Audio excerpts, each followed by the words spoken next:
Kadugayo namon nga lagtanay, nakalabot man gid kami diri.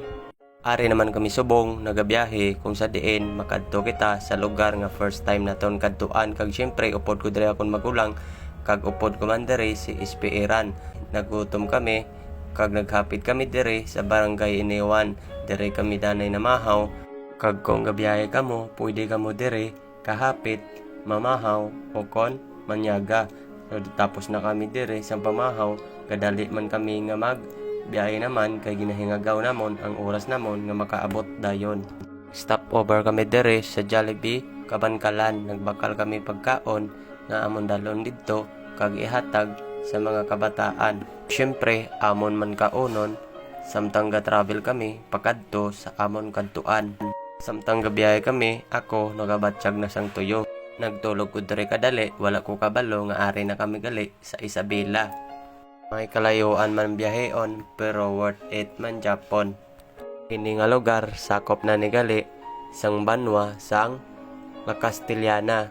Kag pakadto na kami sa lugar kung sa diin ang amon nga kadtuan. Syempre upod namon dere si Master biyahe ni Balbon, kag siya ang nag-guide sa amon pakadto didto sa beneficiary nga aton hatagan.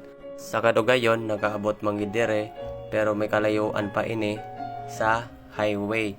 Masulod ka pa. Ini gali nga lugar gintawag ni siya nga Sitio Ujong, Barangay Kamandag, sakop sang La Castellana. Ang ilaalagyan may ara man gali nga sapa nga antes kato makasaka.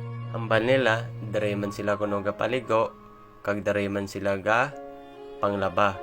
Hindi gid safety para sa ila ang ini nga source nga tubig. Para pagali sa lakaon antes kato makaabot sa ila nga balay. Sa kadugayo namon nga lagtanay, nakalabot man gid kami diri. Kita nyo naman ang sitwasyon kung ano gid bala ang ila nga pangabuhi, kag labi na gid ang kahimtang sang ila nga balay.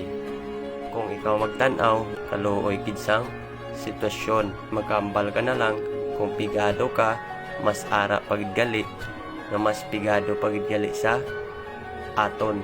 Syempre ang amon nga mga dala ginpamutang na namon kag ginhatag sa ila. Amon ni gali ang amon nga dala, may isa kasako nga bugas kag mga food packs kag iban pa dira. So pertigit kalipay sang isa ka iloy kag mga bata nga may dala kami nga pagkaon para sa ila. Kagin pamangkot namon kundiin ang iya nga bana ambalya ato kuno sa Manila nangita obra. Nakita gid namon ang kalipay sang mga kabataan nga samtang gakaon sila, kag syempre tanawa ang kahimtang sang ilang nga balay. Basta dili na akong istorya, kita naman kita sa sunod naton nga upload.